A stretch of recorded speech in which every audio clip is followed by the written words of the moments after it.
سورۃ القلم، سورہ قلم کا تعارف۔ مقام نزول، سورہ قلم مکہ مکرمہ میں نازل ہوئی ہے۔ رکوع اور آیات کی تعداد، اس سورت میں 2 رکوع اور 52 آیتیں ہیں۔ قلم نام رکھنے کی وجہ، اس سورت کی پہلی آیت میں اللہ تعالیٰ نے قلم کی قسم ارشاد فرمائی، اس مناسبت سے اس کا نام سورہ قلم رکھا گیا۔ اس سورت کا ایک نام سورہ نون بھی ہے، اور یہ نام اس سورت کی پہلی آیت کی ابتدا میں مذکور حرف نون کی مناسبت سے رکھا گیا ہے۔ سورہ قلم کے مضامین، اس سورت کا مرکزی مضمون یہ ہے کہ اس میں اللہ تعالیٰ نے اپنی بارگاہ میں اپنے حبیب علیہ الصلوۃ والسلام کی عظمت و شان اور ان کے عظیم مقام کو ظاہر فرمایا ہے۔ نیز اس سورت میں یہ مضامین بیان کیے گئے ہیں۔ نمبر 1، کافروں نے تاجدار رسالت صلی اللہ تعالی علیہ وسلم کی شان میں گستاخی کرتے ہوئے انہیں مجنون کہا، تو اللہ تعالیٰ نے قلم اور اس کے لکھے ہوئے کی قسم ذکر کر کے اپنے حبیب علیہ الصلوۃ والسلام سے کفار کے اس الزام کی نفی فرمائی۔ اپنے حبیب علیہ الصلوۃ والسلام کو بے انتہا اجر و ثواب ملنے کی بشارت دے کر تسلی دی، اور ان سے فرمایا کہ بے شک تم عظمت و بزرگی والے اخلاق پر ہو۔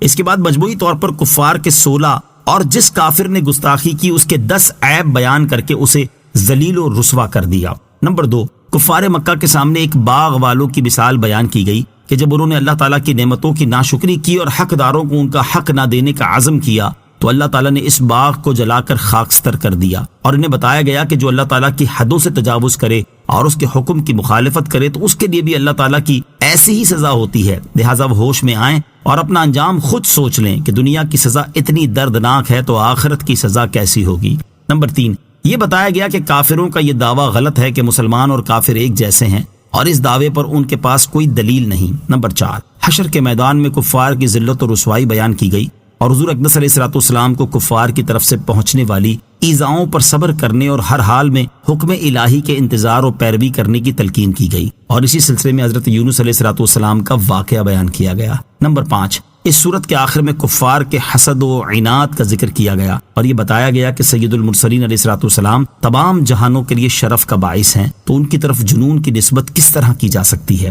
سورہ ملک کے ساتھ مناسبت، سورہ قلم کی اپنے سے ماقبل سورت ملک کے ساتھ مناسبت یہ ہے کہ سورہ ملک میں اللہ تعالیٰ نے اپنی قدرت اور اپنے علم کی وسعت کے دلائل بیان فرمائے، مرنے کے بعد مخلوق کے دوبارہ زندہ ہونے کو ثابت فرمایا، مشرکین کو دنیا و آخرت کے دردناک عذاب سے ڈرایا، اور انہیں اللہ تعالیٰ کی وحدانیت، موت کے بعد اٹھائے جانے اور حضور اقدس علیہ الصلوۃ والسلام کی رسالت پر ایمان لانے کی ترغیب دی۔ اور سورہ قلم کی ابتدا میں اللہ تعالیٰ نے کافروں کی طرف سے اس کے حبیب علیہ الصلوۃ والسلام پر لگائے گئے الزامات کا بڑے پرجلال انداز میں جواب دیا۔ بسم اللہ الرحمن الرحیم۔ ترجمہ، اللہ کے نام سے شروع جو نہایت مہربان رحمت والا ہے۔ نون والقلم وما یسطرون۔ ترجمہ، نون، قلم اور اس کی قسم جو لکھتے ہیں۔ نون یہ حروف مقطعات میں سے ایک حرف ہے، اس کی مراد اللہ تعالیٰ ہی بہتر جانتا ہے۔ والقلم وما یسطرون، قلم اور ان کے لکھے کی قسم۔ ایک قول یہ ہے کہ اس آیت میں قلم سے مراد وہ قلم ہے جس سے لوگ لکھتے ہیں، اور ان کے لکھے سے مراد لوگوں کی دینی تحریریں ہیں۔ دوسرا قول یہ ہے کہ قلم سے مراد وہ قلم ہے جس سے فرشتے لکھتے ہیں، اور ان کے لکھے سے بنی آدم کے اعمال کے نگہبان فرشتوں کا لکھا مراد ہے، یا ان فرشتوں کا لکھا مراد ہے جو لوح محفوظ سے عالم میں وقوع پذیر ہونے والے واقعات اپنے صحیفوں میں لکھتے ہیں۔ تیسرا قول یہ ہے کہ اس قلم سے وہ قلم مراد ہے جس سے لوح محفوظ پر لکھا گیا۔ یہ نوری قلم ہے اور اس کی لمبائی زمین و آسمان کے فاصلے کے برابر ہے، اور ان کے لکھے سے لوح محفوظ پر لکھا ہوا مراد ہے۔ اس قلم نے اللہ تعالیٰ کے حکم سے لوح محفوظ پر قیامت تک ہونے والے تمام امور لکھ دیے ہیں، جیسا کہ حضرت عبادہ بن صامت رضی اللہ تعالیٰ عنہ سے روایت ہے۔ رسول کریم صلی اللہ تعالیٰ علیہ وسلم نے ارشاد فرمایا، اللہ تعالیٰ نے سب سے پہلے قلم کو پیدا فرمایا اور اس سے فرمایا لکھ۔ وہ عرض گزار ہوا، اے میرے رب عز و جل، میں کیا لکھوں؟ ارشاد فرمایا، جو کچھ ہو چکا اور جو ابد تک ہوگا سب کی تقدیر لکھ دے۔ اور سنن ابو داؤد کی روایت میں ہے کہ اللہ تعالیٰ نے قلم سے ارشاد فرمایا، قیامت تک جو چیزیں ہوں گی سب کی تقدیریں لکھ دے۔ ما انت بنعمت ربک بمجنون۔ ترجمہ، تم اپنے رب کے فضل سے ہرگز مجنون نہیں ہو۔ ما انت بنعمت ربک بمجنون، تم اپنے رب کے فضل سے ہرگز مجنون نہیں ہو۔ کفار نے نبی اکرم علیہ الصلوۃ والسلام کی شان میں گستاخی کرتے ہوئے کہا، یا ایھا الذی نزل علیہ الذکر انک لمجنون۔ ترجمہ، اے وہ شخص جس پر قرآن نازل کیا گیا ہے، بے شک تم مجنون ہو۔ اللہ تعالیٰ نے قسم ارشاد فرما کر ان کی بدگوئی کا رد کرتے ہوئے اپنے حبیب علیہ الصلوۃ والسلام سے ارشاد فرمایا، اے پیارے حبیب علیہ الصلوۃ والسلام، قلم اور ان کے لکھے کی قسم، آپ مجنون نہیں ہیں، کیونکہ آپ پر آپ کے رب تعالیٰ کا فضل ہے اور اس کا لطف و کرم آپ کے شامل حال ہے۔ اس نے آپ پر انعام و احسان فرمائے، نبوت اور حکمت عطا کی، مکمل فصاحت، کامل عقل، پاکیزہ خصائل اور پسندیدہ اخلاق عطا کیے۔ مخلوق کے لیے جس قدر کمالات ہونا ممکن ہے وہ سب علی وجہ الکمال عطا فرمائے، اور ہر عیب سے آپ کی بلند صفات ذات کو پاک رکھا، اور ان چیزوں کے ہوتے ہوئے آپ مجنون کیسے ہو سکتے ہیں؟ تاجدار رسالت صلی اللہ تعالی علیہ وسلم کی عظمت و شان۔ یہاں ایک نقطہ قابل ذکر ہے کہ قرآن پاک میں بکثرت مقامات پر انبیاء کرام علیہ الصلوۃ والسلام سے کفار کی جاہلانہ گفتگو کا ذکر ہے، جس کے مطالعے سے ظاہر ہوتا ہے کہ وہ بدبخت طرح طرح سے انبیاء کرام علیہ الصلوۃ والسلام کی بارگاہ میں سخت کلامی اور بےہودہ گوئی کرتے، اور وہ مقدس حضرات اپنے عظیم حلم اور فضل کے لائق انہیں جواب دیتے، لیکن حضور سید المرسلین علیہ الصلوۃ والسلام کی خدمت والا میں کفار نے جو زبان درازی کی ہے، اس کا جواب زمین و آسمان کی سلطنت کے مالک رب تعالیٰ نے خود دیا ہے، اور محبوب اکرم مطلوب اعظم صلی اللہ تعالی علیہ وآلہ وسلم کی طرف سے خود دفاع فرمایا ہے، اور طرح طرح سے حضور پر نور علیہ الصلوۃ والسلام کی کفار کے الزامات سے پاکی اور برات ارشاد فرمائی ہے، اور بکثرت مقامات پر دشمنوں کے الزامات دور کرنے پر قسم یاد فرمائی، یہاں تک کہ غنی اور غنی کرنے والے رب تعالیٰ نے ہر جواب سے حضور اکرم علیہ الصلوۃ والسلام کو بے نیاز کر دیا، اور اللہ تعالیٰ کا جواب دینا حضور انور علیہ الصلوۃ والسلام کے خود جواب دینے سے بدر جہاں حضور پر نور علیہ الصلوۃ والسلام کے لیے بہتر ہوا، اور یہ وہ مرتبہ عظمیٰ ہے جس کی کوئی انتہا نہیں۔ سید المرسلین صلی اللہ تعالی علیہ وسلم کی مبارک عقل نیز کفار کے اعتراض سے ان کی جہالت اور بے وقوفی بھی واضح ہے، کیونکہ مجنون وہ ہوتا ہے جس کی عقل سلامت نہ رہے، جبکہ اللہ تعالیٰ کے حبیب علیہ الصلوۃ والسلام کی عقل مبارک تو ایسی تھی کہ کسی بشر میں اس کی مثال ملنا ممکن ہی نہیں، اور اللہ تعالیٰ نے جیسی عقل آپ صلی اللہ تعالی علیہ وسلم کو عطا فرمائی ہے ویسی کسی اور کو عطا ہی نہیں کی، تو پھر آپ علیہ الصلوۃ والسلام کی طرف جنون کی نسبت کرنا جہالت کے سوا اور کیا ہے؟ عقل کی تعریف اور نبی کریم علیہ الصلوۃ والسلام کی عقل مبارک کے بارے میں بیان کرتے ہوئے حضرت علامہ شیخ عبدالحق محدث دہلوی رحمۃ اللہ تعالی فرماتے ہیں، عقل کی حقیقت کے بارے میں لوگوں کا اختلاف ہے۔ لغت کی کتاب قاموس میں کہا گیا ہے کہ عقل چیزوں کے حسن و قباحت اور ان کے کمال و نقصان کی صفات کے علم کا نام ہے، اور یہ علم عقل کے نتائج اور ثمرات سے حاصل ہوتا ہے، اور عقل ایسی قوت ہے جو اس علم کا مبدا اور سرچشمہ ہے، اور بیان کیا کہ کہا جاتا ہے کہ انسان کی حرکات و سکنات میں محمود حیت کا نام عقل ہے، حالانکہ یہ بھی عقل کے خواص اور آثار کی قسم سے ہے۔ عقل کی تعریف کے بارے میں قول حق جسے علماء نے بیان کیا یہ ہے کہ عقل ایک روحانی نور ہے جس سے ضروری اور نظری علوم معلوم ہوتے ہیں، اور عقل کے وجود کا آغاز بچے کی پیدائش کے ساتھ ہے، پھر وہ رفتہ رفتہ نشو و نما پاتا ہے یہاں تک کہ بالغ ہونے کے وقت کامل ہو جاتا ہے، اور حضور اکرم علیہ الصلوۃ والسلام عقل اور علم میں کمال کے اس مرتبے پر تھے کہ آپ کے علاوہ کوئی بشر اس درجے تک نہیں پہنچا۔ اللہ تعالیٰ نے جو کچھ آپ علیہ الصلوۃ والسلام پر فیضان فرمایا ان میں سے بعض پر عقول و افکار حیران ہیں، اور جو بھی آپ کے احوال کی کیفیتوں اور آپ کی صفات حمیدہ اور محاسن افعال کی تلاش و جستجو کرتا ہے، اور جوامع الکلم، حسن شمائل، نادر و لطیف خصائل، لوگوں کی سیاسی تدبیر، شرعی احکام کا اظہار و بیان، آداب جلیلہ کی تفاصیل، اخلاق حسنہ کی ترغیب و تحریص، آسمانی کتابوں اور ربانی صحیفوں پر آپ کا عمل، گزشتہ امتوں کے تاریخی حالات، سابقہ دنوں کے احوال، کہاوتوں اور ان کے وقائع اور احوال کا بیان، اہل عرب جو کہ چوپایوں اور درندوں کی مانند تھے، جن کی طبیعتیں جہل و جفا اور نادانی و شقاوت کی بنا پر متنفر اور دور رہنے والی تھیں، ان کی اصلاح و تدبیر، ان کے ظلم و جفا اور ایذاء و تکلیفوں پر آپ کا صبر و تحمل، پھر ان کو علم و عمل، حسن اخلاق اور اعمال میں انتہائی درجے تک پہنچانا، انہیں دنیا و آخرت کی سعادتوں سے بہراور کرنا، پھر کس طرح ان کا ان سعادتوں کو اپنے نفسوں پر اختیار کرنا اور ان کا اپنے گھروں، دوستوں، عزیزوں کو آپ علیہ الصلوۃ والسلام کی خوشنودی کی خاطر چھوڑ دینا، ان سب چیزوں کا اگر کوئی مطالعہ کرے تو وہ جان لے گا کہ حضور اقدس علیہ الصلوۃ والسلام کی عقل کامل اور آپ علیہ الصلوۃ والسلام کا عمل کس مرتبے و مقام پر تھا۔ جو بھی آپ علیہ الصلوۃ والسلام کے احوال شریف کو ابتدا سے انتہا تک مطالعہ کرے گا وہ دیکھے گا کہ پروردگار عالم نے آپ علیہ الصلوۃ والسلام کو کتنا علم عطا فرمایا اور آپ پر اس کا کتنا فیضان ہے، اور ما کان وما یکون یعنی گزشتہ و آئندہ کے علوم و اسرار بدیہی طور پر کس طرح حاصل ہیں، تو وہ شک و شبہ اور وہم و خیال کے بغیر علم نبوت کو جان لے گا۔ چنانچہ حق تعالیٰ نے حضور انور علیہ الصلوۃ والسلام کی مدح و ثنا اور وفور علم کے بارے میں فرمایا، وَعَلَّمَكَ مَا لَمْ تَكُنْ تَعْلَمْ وَكَانَ فَضْلُ اللَّهِ عَلَيْكَ عَظِيمًا۔ ترجمہ، اور آپ کو وہ سب کچھ سکھا دیا جو آپ نہ جانتے تھے، اور آپ پر اللہ کا فضل بہت بڑا ہے۔ حضرت وہاب بن منبہ رحمۃ اللہ تعالی جو کہ تابعی سند کے حوالے سے قابل اعتماد، ہمیشہ سچ بولنے والے عالم، صاحب کتب و اخبار تھے، فرماتے ہیں کہ میں نے متقدمین کی 71 کتابیں پڑھی ہیں۔ میں نے ان تمام کتابوں میں پایا کہ حق سبحانہ و تعالیٰ نے دنیا کے آغاز سے لے کر دنیا کے انجام تک تمام لوگوں کو جس قدر عقلیں عطا فرمائی ہیں، ان سب کی عقلیں نبی کریم علیہ الصلوۃ والسلام کی عقل مبارک کے مقابلے میں یوں ہیں جیسے دنیا بھر کے ریگستانوں کے مقابلے میں ایک ذرہ ہے۔ آپ کی رائے ان سب سے افضل و اعلیٰ ہے۔ عوارف المعارف میں بعض علماء نے نقل کیا ہے، پوری عقل کے 100 حصے ہیں، ان میں سے 99 حصے حضور اکرم علیہ الصلوۃ والسلام میں ہیں اور ایک حصہ تمام مسلمانوں میں ہے۔ بندہ مسکین کہتا ہے، یعنی شیخ عبدالحق محدث دہلوی فرماتے ہیں کہ اگر وہ یوں کہیں کہ عقل کے 1000 حصے ہیں، ان میں سے 999 حصے سرور کائنات علیہ الصلوۃ والسلام میں ہیں اور ایک حصہ تمام لوگوں میں ہے، تو اس کی بھی گنجائش ہے، اس لیے کہ جب آپ علیہ الصلوۃ والسلام میں بے انتہا کمال ثابت ہے تو آپ کی شان میں معبود ہونے کے علاوہ جو کچھ بھی کہا جائے گا بجا ہوگا۔ اس پر اگر حاسدوں کا سینہ جلے اور گمراہوں کا دل تنگ ہو تو اس کا کوئی علاج نہیں۔ اللہ تعالیٰ ارشاد فرماتا ہے، اِنَّا أَعْطَيْنَاكَ الْكَوْثَرَ۔ ترجمہ، اے محبوب بے شک ہم نے تمہیں بے شمار خوبیاں عطا فرمائیں، اور فرمایا إِنَّ شَانِئَكَ هُوَ الْأَبْتَرُ۔ ترجمہ، بے شک جو تمہارا دشمن ہے وہی ہر خیر سے محروم ہے۔ اعلیٰ حضرت رحمت اللہ تعالی کیا خوب فرماتے ہیں، ملک خاص کبریا ہو، مالک ہر ماں سوا ہو، کوئی کیا جانے کہ کیا ہو، عقل عالم سے ورا ہو۔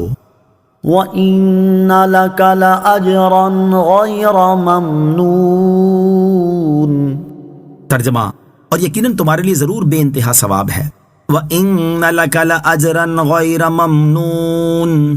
اور یقیناً تمہارے لیے ضرور بے انتہا ثواب ہے۔ ارشاد فرمایا کہ اے حبیب صلی اللہ تعالیٰ علیہ وسلم، ضرور تمہارے لیے رسالت کی تبلیغ، نبوت کے اظہار، مخلوق کو اللہ تعالیٰ کی طرف دعوت دینے اور کفار کی ان بے ہدہ باتوں، افتراؤں اور طعنوں پر صبر کرنے کا بے انتہا ثواب ہے۔ لہذا کفار جو آپ کی طرف جنون کی نسبت کر رہے ہیں، آپ اسے خاطر میں نہ لائیے اور رسالت کی تبلیغ کے اہم کام کو جاری رکھیے۔ اعلیٰ حضرت امام احمد رضا خان لکھتے ہیں، حق تعالیٰ نے فرمایا، وَإِنَّ لَكَ لَأَجْرًا غَيْرَ مَمْنُونٍ، اور بے شک تیرے لیے اجر بے پایا ہے کہ تو ان دیوانوں کی بد زبانی پر صبر کرتا اور حلم و کرم سے پیش آتا ہے۔ مجنون تو چلتی ہوا سے الجھا کرتے ہیں، تیرا سا حلم و صبر کوئی تمام عالم کے عقلاء میں تو بتا دے۔ رسول کریم علیہ الصلوۃ والسلام کو ملنے والا ثواب، یاد رہے کہ تمام مسلمانوں کی نیکیوں کا ثواب اضافے در اضافے کے ساتھ نبی کریم صلی اللہ تعالیٰ علیہ وسلم کے نامہ اعمال میں درج ہوتا ہے۔ مثال کے طور پر رسول کریم علیہ الصلوۃ والسلام نے جتنے لوگوں کو مسلمان کیا تو انہیں مسلمان کرنے کا ثواب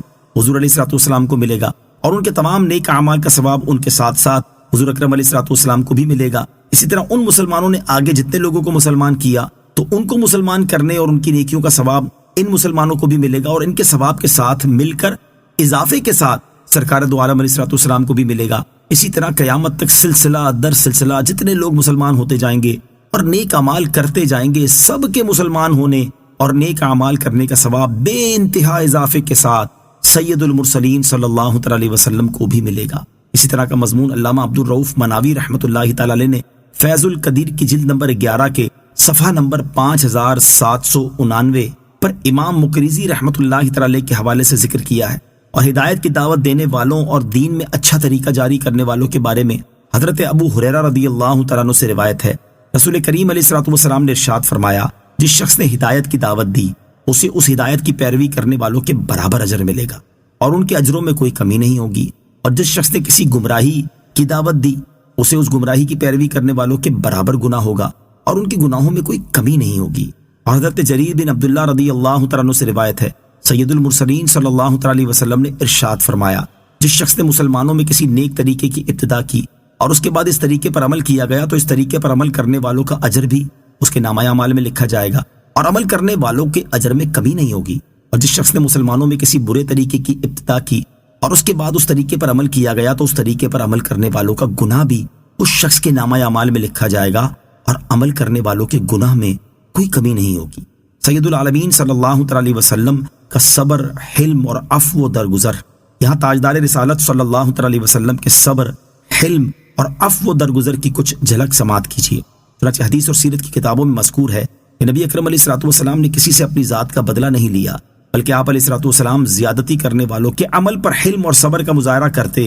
اور ان سے درگزر فرماتے، حتیٰ کہ جان کے دشمنوں کو بھی معاف کر دیا کرتے تھے۔ چنانچہ یہاں اختصار کے ساتھ اس کی 4 مثالیں سماعت کیجیے۔ نمبر 1، لبید بن عاصم یہودی نے جب آپ علیہ الصلوۃ والسلام پر جادو کیا تو اس کے بارے میں معلوم ہو جانے کے باوجود بھی اسے کوئی سزا نہ دی۔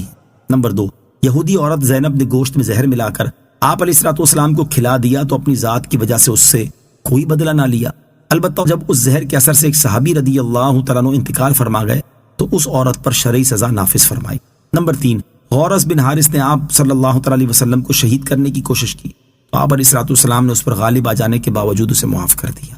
نمبر 4، کفار مکہ نے وہ کون سا ایسا ظالمانہ برتاؤ تھا جو آپ کے ساتھ نہ کیا ہو، لیکن فتح مکہ کے دن جب یہ سب جباران قریش مہاجرین و انصار کے لشکروں کے محاصرے میں مجبور ہو کر حرم کعبہ میں خوف اور دہشت سے کانپ رہے تھے اور انتقام کے ڈر سے ان کے جسم کا رواں رواں لرز رہا تھا، تو رسول رحمت علیہ الصلوۃ والسلام نے ان مجرموں کو یہ فرما کر چھوڑ دیا کہ جاؤ، آج تم سے کوئی مواخذہ نہیں، تم سب آزاد ہو۔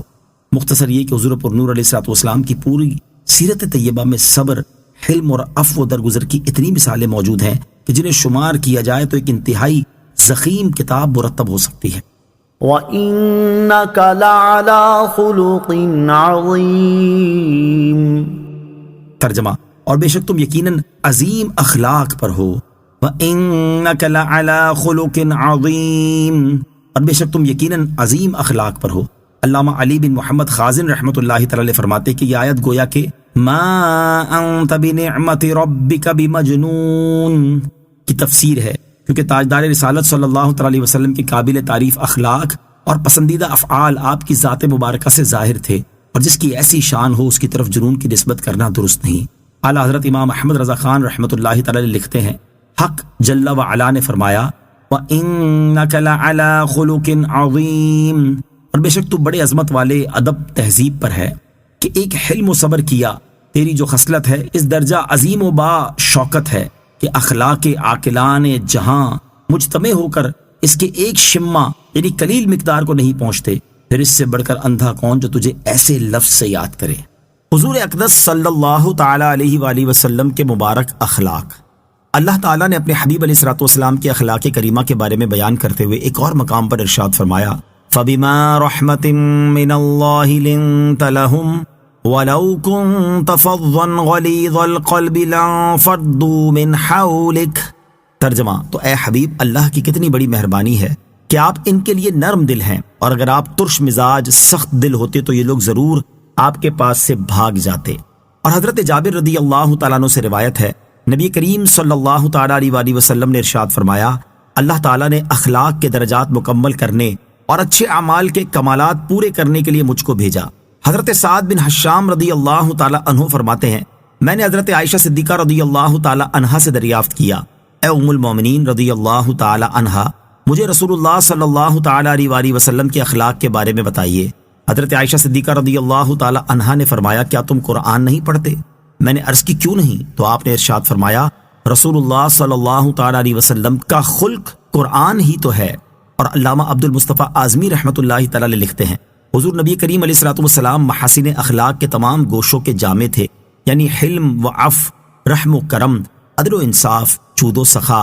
ایثار و قربانی، مہمان نوازی، عدم تشدد، شجاعت، ایفائے عہد، حسن معاملہ، صبر و قناعت، نرم گفتاری، خوش روئی، ملنساری، مساوات، غم خاری، سادگی و بے تکلفی، تواضع و انکساری اور حیاداری کی اتنی بلند منزلوں پر آپ صلی اللہ تعالیٰ علیہ وسلم فائز و سرفراز ہیں کہ حضرت عائشہ رضی اللہ تعالیٰ عنہا نے ایک جملے میں اس کی صحیح تصویر کھینچتے ہوئے ارشاد فرمایا کہ کانا خلقہ القرآن، یعنی تعلیمات قرآن پر پورا پورا عمل، یہی آپ علیہ الصلوۃ والسلام کے اخلاق تھے۔ اور علامہ اسماعیل حقی رحمۃ اللہ تعالی فرماتے ہیں، رسول کریم صلی اللہ تعالیٰ علیہ وسلم کا اخلاق تمام اخلاقی اچھائیوں کا جامع ہے، اور اللہ تعالیٰ نے آپ علیہ الصلوۃ والسلام کو حضرت نوح علیہ الصلوۃ والسلام کا شکر، حضرت ابراہیم علیہ الصلوۃ والسلام کی خلت، حضرت موسیٰ علیہ الصلوۃ والسلام کا اخلاص، حضرت اسماعیل علیہ الصلوۃ والسلام کے وعدے کی سچائی، حضرت یعقوب اور حضرت ایوب علیہ الصلوۃ والسلام کا صبر، حضرت داؤد علیہ الصلوۃ والسلام کا عذر،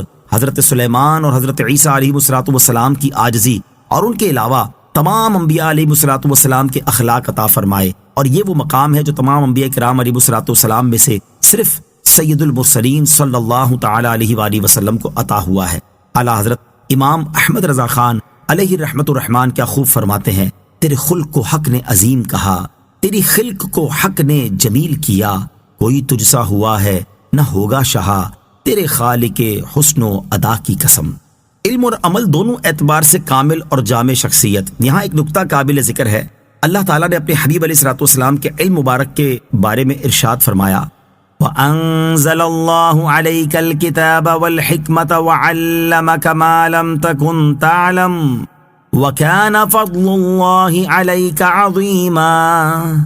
ترجمہ، اور اللہ نے آپ پر کتاب اور حکمت نازل فرمائی اور آپ کو وہ سب کچھ سکھا دیا جو آپ نہ جانتے تھے، اور آپ پر اللہ کا فضل بہت بڑا ہے۔ اور اپنے حبیب صلی اللہ تعالی علیہ وسلم کے عمل مبارک کے بارے میں ارشاد فرمایا، وَإِنَّكَ لَعَلَىٰ خُلُقٍ عَظِيمٍ۔ ترجمہ، اور بے شک تم یقیناً عظیم اخلاق پر ہو۔ اس سے معلوم ہوا کہ سید المرسلین صلی اللہ تعالی علیہ وآلہ وسلم علم اور عمل دونوں اعتبار سے کامل اور جامع ہیں۔ سرکار دو عالم صلی اللہ تعالی علیہ وآلہ وسلم کے اخلاق کریمہ سے متعلق ایک عظیم واقعہ۔ ویسے تو احادیث اور سیرت کی کتابوں میں سید المرسلین صلی اللہ تعالی علیہ وآلہ وسلم کے اخلاق کریمہ کے بے شمار واقعات مذکور ہیں، جنہیں اختصار کے ساتھ بھی یہاں بیان کرنا ممکن نہیں۔ البتہ ہم ایک ایسا واقعہ ذکر کرتے ہیں جس سے معلوم ہوتا ہے کہ بڑے تو بڑے صحیح، چھوٹے بچے تک بھی تاجدار رسالت صلی اللہ تعالی علیہ وسلم کے اخلاق کریمہ سے بہت متاثر تھے، اور کسی صورت بھی آپ کے دامن اقدس سے جدائی انہیں برداشت نہ تھی۔ چنانچہ حضرت زید بن حارثہ رضی اللہ تعالیٰ عنہ زمانہ جاہلیت میں اپنی والدہ کے ساتھ ننیال جا رہے تھے کہ بنو کین نے وہ قافلہ لوٹ لیا اور حضرت زید رضی اللہ تعالیٰ عنہ کو مکے میں لا کر بیچ دیا۔ حکیم بن حزام نے اپنی پھوپھی حضرت خدیجہ رضی اللہ تعالیٰ عنہا کے لیے ان کو خرید لیا۔ جب حضور اقدس علیہ الصلوۃ والسلام کا نکاح حضرت خدیجہ رضی اللہ تعالیٰ عنہا سے ہوا تو انہوں نے زید رضی اللہ تعالیٰ عنہ کو حضور اقدس علیہ الصلوۃ والسلام کی خدمت میں بطور ہدیہ پیش کیا۔ حضرت زید رضی اللہ تعالیٰ عنہ کے والد کو ان کی جدائی کا بہت صدمہ تھا، اور وہ حضرت زید رضی اللہ تعالیٰ عنہ کی جدائی میں اشعار پڑھتے اور روتے ہوئے ڈھونڈتے پھرا کرتے تھے۔ اتفاق سے ان کی قوم کے چند لوگوں کا حج کی غرض سے مکہ جانا ہوا تو وہاں انہوں نے حضرت زید رضی اللہ تعالیٰ عنہ کو پہچان لیا، اور جب وہ حج سے واپس گئے تو انہوں نے حضرت زید رضی اللہ تعالیٰ عنہ کی خیر و خبر ان کے باپ کو سنائی۔ حضرت زید رضی اللہ تعالیٰ عنہ کے باپ اور چچا فدیے کی رقم لے کر ان کو غلامی سے چھڑانے کی خاطر مکہ مکرمہ میں حضور پر نور علیہ الصلوۃ والسلام کی خدمت میں پہنچے اور عرض کیا، اے ہاشم کی اولاد، اپنی قوم کے سردار، تم لوگ حرم کے رہنے والے ہو اور اللہ عز و جل کے گھر کے پڑوسی ہو، تم خود قیدیوں کو رہا کراتے ہو، بھوکوں کو کھانا کھلاتے ہو، ہم اپنے بیٹے کی طلب میں تمہارے پاس پہنچے ہیں، ہم پر احسان فرماؤ اور کرم کرو، فدیہ قبول کرو اور اس کو رہا کر دو، بلکہ جو فدیہ ہو اس سے زیادہ لے لو۔ نبی پاک علیہ الصلوۃ والسلام نے فرمایا، بس اتنی ہی بات ہے؟ عرض کیا، حضور بس یہی عرض ہے۔ آپ صلی اللہ تعالی علیہ وسلم نے ارشاد فرمایا، زید کو بلاؤ اور اس سے پوچھ لو، اگر وہ تمہارے ساتھ جانا چاہے تو بغیر فدیہ ہی کہ وہ تمہاری نظر ہے، اور اگر نہ جانا چاہے تو میں ایسے شخص پر جبر نہیں کر سکتا جو خود نہ جانا چاہے۔ چنانچہ حضرت زید رضی اللہ تعالیٰ عنہ بلائے گئے اور آپ صلی اللہ تعالی علیہ وسلم نے فرمایا، تم ان کو پہچانتے ہو؟ عرض کی، جی ہاں پہچانتا ہوں، یہ میرے باپ ہیں اور یہ میرے چچا۔ حضور اقدس علیہ الصلوۃ والسلام نے فرمایا کہ میرا حال بھی تمہیں معلوم ہے، اب تمہیں اختیار ہے کہ میرے پاس رہنا چاہو تو میرے پاس رہو، ان کے ساتھ جانا چاہو تو اجازت ہے۔ حضرت زید رضی اللہ تعالیٰ عنہ نے عرض کی، حضور میں آپ صلی اللہ تعالیٰ علیہ وسلم کے مقابلے میں بھلا کس کو پسند کر سکتا ہوں؟ آپ علیہ الصلوۃ والسلام میرے لیے باپ کی جگہ بھی ہیں اور چچا کی جگہ بھی ہیں۔ ان دونوں باپ چچا نے کہا کہ زید، غلامی کو آزادی پر ترجیح دیتے ہو؟ باپ چچا اور سب گھر والوں کے مقابلے میں غلام رہنے کو پسند کرتے ہو؟ حضرت زید رضی اللہ تعالیٰ عنہ نے فرمایا کہ ہاں، میں نے ان میں ایسی بات دیکھی ہے جس کے مقابلے میں کسی چیز کو بھی پسند نہیں کر سکتا۔ حضور پر نور علیہ الصلوۃ والسلام نے جب یہ جواب سنا تو ان کو گود میں لے لیا اور فرمایا کہ میں نے اس کو اپنا بیٹا بنا لیا۔ حضرت زید رضی اللہ تعالیٰ عنہ کے باپ اور چچا بھی یہ منظر دیکھ کر بہت خوش ہوئے اور خوشی سے ان کو چھوڑ کر واپس چلے گئے۔ اخلاق حسنہ کی تعلیم۔ حضور پر نور صلی اللہ تعالیٰ علیہ وسلم کے اخلاق کریمہ کی عظمت و بزرگی کا ایک پہلو اس سے بھی واضح ہوتا ہے کہ آپ نے اپنی امت کو بھی اخلاق حسنہ اپنانے کی تعلیم اور ترغیب دی ہے۔ اس سے متعلق یہاں 4 احادیث سماعت کیجیے۔ چنانچہ نمبر 1، حضرت جابر بن سمورہ رضی اللہ تعالیٰ عنہ سے روایت ہے، حضور پر نور صلی اللہ تعالیٰ علیہ وسلم نے ارشاد فرمایا، مسلمانوں میں سب سے زیادہ اچھا وہ ہے جس کے اخلاق سب سے زیادہ اچھے ہیں۔ نمبر 2، حضرت ابو ہریرہ رضی اللہ تعالیٰ عنہ سے روایت ہے، حضور اقدس صلی اللہ تعالیٰ علیہ وسلم نے ارشاد فرمایا، بندہ حسن اخلاق کی وجہ سے دن میں روزہ رکھنے اور رات میں قیام کرنے والوں کا درجہ پا لیتا ہے۔ نمبر 3، حضرت ابو درداء رضی اللہ تعالیٰ عنہ سے روایت ہے، رسول کریم صلی اللہ تعالیٰ علیہ وآلہ وسلم نے ارشاد فرمایا، میزان عمل میں حسن اخلاق سے زیادہ وزنی کوئی چیز نہیں۔ نمبر 4، حضرت عبداللہ بن عمر رضی اللہ تعالیٰ عنہ سے روایت ہے، رسول اکرم صلی اللہ تعالیٰ علیہ وسلم نے 3 مرتبہ یہ ارشاد فرمایا، کیا میں تمہیں اس شخص کے بارے میں نہ بتاؤں جو قیامت کے دن تم میں سب سے زیادہ مجھے محبوب اور سب سے زیادہ میری مجلس کے قریب ہوگا؟ ہم نے عرض کی، یا رسول اللہ صلی اللہ تعالیٰ علیہ وآلہ وسلم کیوں نہیں؟ ارشاد فرمایا، یہ وہ شخص ہوگا جس کے اخلاق تم میں سب سے زیادہ اچھے ہوں گے۔ فَسَتُبْصِرُ وَيُبْصِرُونَ بِأَيِّكُمُ الْمَفْتُونُ۔ ترجمہ، تو جلد ہی تم بھی دیکھ لوگے اور وہ بھی دیکھ لیں گے کہ تم میں کون مجنون تھا۔ فَسَتُبْصِرُ، تو جلد ہی تم بھی دیکھ لوگے۔ اور اس سے پہلی آیات میں اللہ تعالیٰ نے اپنے حبیب علیہ الصلوۃ والسلام پر لگائے گئے کفار کے الزام کا جواب دیا اور اپنے حبیب علیہ الصلوۃ والسلام کی عظمت و شان کو بیان کیا، اور اس آیت اور اس کے بعد والی آیت میں ارشاد فرمایا کہ اے پیارے حبیب صلی اللہ تعالیٰ علیہ وآلہ وسلم، جب دنیا میں ان پر آپ کے معاملے کی حقیقت ظاہر ہوگی اور آپ کفار کو قتل کر کے اور ان کے مال بطور غنیمت حاصل کر کے ان پر غالب ہوں گے، اور جب قیامت کے دن حق باطل سے ممتاز ہو جائے گا تو آپ بھی جان جائیں گے اور کفار مکہ بھی جان لیں گے کہ جنون آپ پر تھا یا وہ خود مجنون اور پاگل تھے۔ ان ربک هو اعلم بمن ضل عن سبیلہ وهو اعلم بالمہتدین۔ ترجمہ، بے شک تمہارا رب ہی خوب جانتا ہے اسے جو اس کی راہ سے بہکا، اور وہ ہدایت والوں کو بھی خوب جانتا ہے۔ ان ربک هو اعلم بمن ضل عن سبیلہ، بے شک تمہارا رب ہی خوب جانتا ہے اسے جو اس کی راہ سے بہکا، یعنی اے پیارے حبیب علیہ الصلوۃ والسلام، آپ کا رب عز و جل ان لوگوں کو خوب جانتا ہے جو حقیقت میں مجنون ہیں، اور یہ وہ لوگ ہیں جو میرے راستے سے بہک گئے کیونکہ انہوں نے اپنی عقلوں سے فائدہ نہیں اٹھایا، اور جو کچھ رسول لے کر آئے ان میں اپنی عقلوں کو استعمال نہیں کیا، اور آپ کا رب عز و جل ان لوگوں کو بھی خوب جانتا ہے جو در حقیقت عقل مند ہیں، اور یہ وہ لوگ ہیں جو میرے راستے پر ہیں۔ فلا تطع المكذبين ودوا لو تدهن فيدهنون۔ ترجمہ، تو تم جھٹلانے والوں کی بات نہ سننا، انہوں نے تو یہی خواہش رکھی کہ کسی طرح تم نرمی کرو تو وہ بھی نرم پڑ جائیں۔ فلا تطع المکذبین، تو تم جھٹلانے والوں کی بات نہ سننا۔ اس آیت اور اس کے بعد والی آیت کا خلاصہ یہ ہے کہ اے پیارے حبیب صلی اللہ تعالیٰ علیہ وآلہ وسلم، جب آپ پر یہ سب واضح ہو چکا ہو تو آپ ان کی اس بات کو نہ ماننے پر ثابت قدم رہیں کہ آپ انہیں شرک سے روکنے اور بتوں کی مذمت کرنے سے باز آ جائیں، تاکہ ہم بھی آپ کی مخالفت کرنے سے باز آ جائیں، کیونکہ ان مشرکین کی خواہش اور آرزو یہ ہے کہ آپ اپنے دین میں ان کے لیے اس طرح نرمی کر لیں کہ آپ ان کی بات مان کر ان کے بتوں کی پوجا کر لیں تو وہ بھی آپ کی بات مان کر آپ کے رب تعالیٰ کی عبادت کے معاملے میں نرمی کر لیں گے۔ وَدُّوا لَوْ تُدْهِنُوا فَيُدْهِنُونَ، انہوں نے تو یہی خواہش رکھی کہ کسی طرح تم نرمی کرو تو وہ بھی نرم پڑ جائیں۔ مداہنت یہ ہے کہ اپنی دنیا کی خاطر دین کے احکام میں خلاف شرع نرمی برتنا، جیسے لالچ کی وجہ سے یا کسی کے مرتبے کی رعایت کرتے ہوئے اسے برائی سے منع نہ کرنا، یا منع کرنے پر قدرت نہ ہونے کی صورت میں اس کی برائی کو دل میں برا نہ جاننا، اور مدارات یہ ہے کہ دین یا دنیا کی بہتری کے لیے کسی کے ساتھ دنیاوی معاملات سر انجام دینا، جیسے کسی فاسق و گناہگار شخص کے گناہ کو دل میں برا جانتے ہوئے اس کے شر سے بچنے کے لیے یا اس نیت سے اس کے ساتھ نرم لہجے سے گفتگو کرنا اور خوش روئی سے پیش آنا کہ یہ اچھے اخلاق سے متاثر ہو کر گناہوں سے باز آ جائے گا۔ ہر مسلمان کو دین کے معاملے میں پختہ ہونا چاہیے، لہٰذا ہر مسلمان کو اپنے دین کے معاملے میں پختہ ہونا چاہیے اور دین کے معاملات میں کسی طرح کی نرمی اور رعایت سے کام نہیں لینا چاہیے۔ لیکن افسوس کہ آج کل مسلمان اپنے نفسانی معاملات میں تو انتہائی سختی سے کام لیتے ہیں اور کسی طرح کی رعایت کرنے پر تیار نہیں ہوتے، جبکہ دین کے معاملے میں بہت نرم اور پلپلے نظر آتے ہیں۔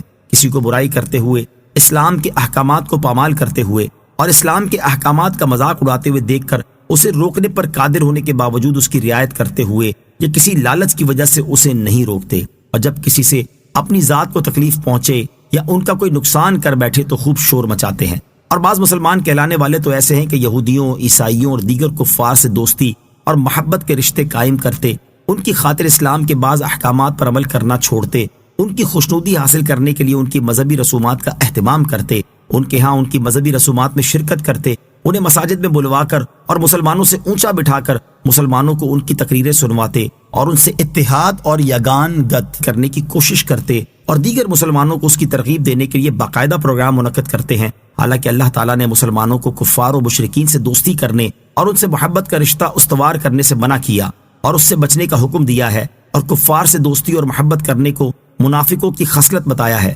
چنانچہ منافقوں کی اس خصلت کو بیان کرتے ہوئے اللہ تعالیٰ نے ارشاد فرمایا: أَلَمْ تَرَ إِلَى الَّذِينَ نَافَقُوا يَقُولُونَ لِإِخْوَانِهِمُ الَّذِينَ كَفَرُوا من أهل الكتاب لئن أخرجتم لنخرجن معكم ولا نطيع فيكم أحدا أبدا وإن قوتلتم لننصرنكم والله يشهد إنهم لكاذبون۔ ترجمہ: کیا تم نے منافقوں کو نہ دیکھا کہ اپنے اہل کتاب کافر بھائیوں سے کہتے ہیں کہ قسم ہے اگر تم نکالے گئے تو ضرور ہم تمہارے ساتھ نکلیں گے، اور ہرگز تمہارے بارے میں کسی کا کہنا نہ مانیں گے، اور اگر تم سے لڑائی کی گئی تو ہم ضرور تمہاری مدد کریں گے، اور اللہ گواہی دیتا ہے کہ یقیناً وہ ضرور جھوٹے ہیں۔ اور مسلمانوں سے ارشاد فرمایا: یا ایھا الذین آمنوا لا تتخذوا الذین اتخذوا دینکم ہزوا ولعبا من الذین اوتوا الکتاب من قبلکم والکفار اولیاء واتقوا اللہ ان کنتم مؤمنین۔ ترجمہ: اے ایمان والو، جن لوگوں کو تم سے پہلے کتاب دی گئی ان میں سے وہ لوگ جنہوں نے تمہارے دین کو مذاق اور کھیل بنا لیا ہے، انہیں اور کافروں کو اپنا دوست نہ بناؤ، اور اگر ایمان رکھتے ہو تو اللہ سے ڈرتے رہو۔ اور ارشاد فرمایا: یا ایھا الذین آمنوا لا تتخذوا الکافرین اولیاء من دون المؤمنین اتریدون ان تجعلوا للہ علیکم سلطانا مبینا۔ ترجمہ: اے ایمان والو، مسلمانوں کو چھوڑ کر کافروں کو دوست نہ بناؤ، کیا تم یہ چاہتے ہو کہ اپنے اوپر اللہ کے لیے صریح حجت قائم کر لو؟ اور ارشاد فرمایا: یا ایھا الذین آمنوا لا تتخذوا آباءکم واخوانکم اولیاء ان استحبوا الكفر علی الایمان ومن يتولهم منكم فاولئک هم الظالمون۔ ترجمہ: اے ایمان والوں، اپنے باپ اور اپنے بھائیوں کو دوست نہ سمجھو اگر وہ ایمان کے مقابلے میں کفر کو پسند کریں، اور تم میں جو کوئی ان سے دوستی کرے گا تو وہی ظالم ہے۔ اور ارشاد فرمایا: لا يتخذ المؤمنون الكافرين أولياء من دون المؤمنين ومن يفعل ذلك فليس من الله في شيء إلا أن تتقوا منهم تقاه ويحذركم الله نفسه وإلى الله المصير۔ ترجمہ: مسلمانوں کو چھوڑ کر کافروں کو اپنا دوست نہ بنائے، اور جو کوئی ایسا کرے گا تو اس کا اللہ سے کوئی تعلق نہیں مگر یہ کہ تمہیں ان سے کوئی ڈر ہو، اور اللہ تمہیں اپنے غضب سے ڈراتا ہے اور اللہ ہی کی طرف لوٹنا ہے۔ اور کفار سے دوستی کرنے والے منافقوں کے بارے میں ارشاد فرمایا: بشر المنافقین بأن لهم عذابا علیما الذین یتخذون الکافرین اولیاء من دون المؤمنین ایبتغون عندهم العزة فإن العزة للہ جمیعا۔ ترجمہ: منافقوں کو خوشخبری دو کہ ان کے لیے دردناک عذاب ہے، وہ جو مسلمانوں کو چھوڑ کر کافروں کو دوست بناتے ہیں، کیا یہ ان کے پاس عزت ڈھونڈتے ہیں؟ تو تمام عزتوں کا مالک اللہ ہے۔ اور برائی ہوتی دیکھ کر اس سے نہ روکنے والوں کے بارے میں حضرت نعمان بن بشیر رضی اللہ تعالی عنہ سے روایت ہے، حضور پرنور صلی اللہ تعالی علیہ وآلہ وسلم نے ارشاد فرمایا: اللہ تعالیٰ کی حدود میں نرمی برتنے والے اور ان میں مبتلا ہونے والے کی مثال ان لوگوں جیسی ہے جنہوں نے کشتی میں قرآن دازی کی تو بعض کے حصے میں نیچے والا حصہ آیا اور بعض کے حصے میں اوپر والا۔ نیچے والوں کو پانی کے لیے اوپر والوں کے پاس جانا ہوتا تھا، اوپر والوں کو نیچے والوں کے پانی لے کر گزرنے کی وجہ سے اذیت پہنچی اور انہوں نے اسے زحمت شمار کیا، تو نیچے والوں میں سے ایک شخص نے کلاڑا لیا اور کشتی کے نچلے حصے میں سوراخ کرنے لگا۔ اوپر والے اس کے پاس آئے اور کہنے لگے: تجھے کیا ہو گیا ہے؟ اس نے کہا: میری وجہ سے تمہیں تکلیف ہوتی تھی اور پانی کے بغیر گزارا نہیں، اس لیے میں کشتی میں سوراخ کر رہا ہوں تاکہ مجھے پانی حاصل ہو جائے اور تمہاری تکلیف دور ہو جائے۔ پس اگر انہوں نے اس کا ہاتھ پکڑ لیا تو اسے ڈوبنے سے بچا لیا اور خود بھی بچ جائیں گے، اور اگر اسے چھوڑ دیا اور سوراخ کرنے سے منع نہیں کیا تو اسے ہلاک کریں گے اور اپنی جانوں کو ہلاک کر بیٹھیں گے۔ اور حضرت ام سلمہ رضی اللہ تعالی عنہا سے روایت ہے، رسول اللہ صلی اللہ تعالی علیہ وآلہ وسلم نے ارشاد فرمایا، ان قریب تم پر ایسے بادشاہ مسلط ہوں گے جن سے تم نیکی بھی دیکھو گے اور برائی بھی، تو جس نے ان کی برائی کو برا کہا وہ بری ہوا، اور جس نے ان کی برائی کو برا کہنے کی قدرت نہ رکھنے کی وجہ سے اس برائی کو دل سے برا سمجھا، وہ بھی ان کی برائی میں شریک ہونے کے وبال سے سلامت رہا۔ البتہ جو دل سے ان کی برائی پر راضی ہوا اور اس نے ان کی پیروی کی تو وہ ہلاک ہوا۔ اللہ تعالیٰ مسلمانوں کو عقل سلیم عطا فرمائے اور اپنے دین پر پختگی اور اس کے احکامات پر مضبوطی سے عمل کی توفیق عطا فرمائے، آمین۔ نوٹ: کفار و مشرکین سے تعلقات رکھنے کے بارے میں تفصیلی معلومات حاصل کرنے کے لیے فتاوی رضویہ کی جلد نمبر 14 میں موجود اعلیٰ حضرت امام اہل سنت امام احمد رضا خان رحمۃ اللہ تعالی کے رسالے المحجۃ المؤتمنہ فی آیات الممتحنہ، غیر مسلموں سے تعلقات رکھنے کی شرعی حدود کا تفصیلی بیان کا مطالعہ فرمائیں۔ ولا تطع كل حلاف مہین۔ ترجمہ: اور ہر ایسے آدمی کی بات نہ سننا جو بڑا قسمیں کھانے والا ذلیل۔ ولا تطع كل حلاف، اور ہر ایسے آدمی کی بات نہ سننا جو بڑا قسمیں کھانے والا۔ اس سے پہلی آیت میں اللہ تعالیٰ نے مشرکین کی بات ماننے سے منع کیا اور اس ممانعت میں تمام کفار داخل ہیں۔ اب یہاں کفر کے علاوہ مزید عیوب بیان کر کے دوبارہ منع کیا جا رہا ہے کہ جس کافر میں یہ عیب ہوں اس کی بات بطور خاص نہ مانی جائے۔ یہاں آیت میں 2 عیب بیان کیے گئے ہیں۔ نمبر 1، وہ حلاف ہے۔ حلاف اسے کہتے ہیں جو حق اور باطل دونوں طرح کے معاملات میں بہت زیادہ قسمیں کھاتا ہو۔ نمبر 2، وہ ذلیل ہے کیونکہ بات بات پر قسمیں کھانے والا اور جھوٹی قسمیں کھانے والا لوگوں کی نگاہوں میں ذلیل ہوتا ہے۔ یاد رہے کہ جمہور مفسرین کے نزدیک اس آیت سے لے کر آیت نمبر 16 تک جو مذموم اوصاف بیان کیے گئے یہ ولید بن مغیرہ کے ہیں، جبکہ بعض مفسرین کا قول یہ ہے کہ یہ اوصاف اسود بن عبد یغوث یا اخنس بن شریک یا ابو جہل بن حشام کے ہیں۔ بات بات پر قسمیں اٹھانے والے نصیحت حاصل کریں۔ اس آیت سے ان مسلمانوں کو بھی نصیحت حاصل کرنی چاہیے کہ جو بات بات پر اللہ تعالیٰ کی یا قرآن کی قسمیں اٹھانا شروع کر دیتے ہیں اور بسا اوقات جھوٹے ہونے کے باوجود بھی کثرت کے ساتھ قسمیں کھاتے نظر آتے ہیں، تاکہ کسی طرح ان کی بات کو سچ مان لیا جائے اور ان کے اس عمل کی وجہ سے لوگوں کی نظروں میں ان کی جو عزت اور مقام بنتا ہے وہ سب اچھی طرح جانتے ہیں۔ زیادہ قسمیں کھانے اور قسموں کو دھوکہ دینے اور فساد برپا کرنے کا ذریعہ بنانے سے منع کرتے ہوئے اللہ تعالیٰ ارشاد فرماتا ہے، وَلَا تَجْعَلُوا اللَّهَ عُرْضَةً لِأَيْمَانِكُمْ۔ ترجمہ: اور اپنی قسموں کی وجہ سے اللہ کے نام کو آڑ نہ بنا لو۔ اور ارشاد فرماتا ہے، وَلَا تَتَّخِذُوا أَيْمَانَكُمْ دَخَلًا بَيْنَكُمْ فَتَزِلَّ قَدَمٌ بعد ثبوتها وتذوقوا السوء بما صددتم عن سبيل الله ولكم عذاب عظيم۔ ترجمہ: اور تم اپنی قسموں کو اپنے درمیان دھوکے اور فساد کا ذریعہ نہ بناؤ ورنہ قدم ثابت قدمی کے بعد پھسل جائیں گے اور تم اللہ کے راستے سے روکنے کی وجہ سے سزا کا مزہ چکھو گے اور تمہارے لیے بہت بڑا عذاب ہوگا۔ اور قسموں کے بدلے دنیا کا ذلیل مال لینے والوں کے بارے میں ارشاد فرماتا ہے، ان الذين يشترون بعهد الله وايمانهم ثمنا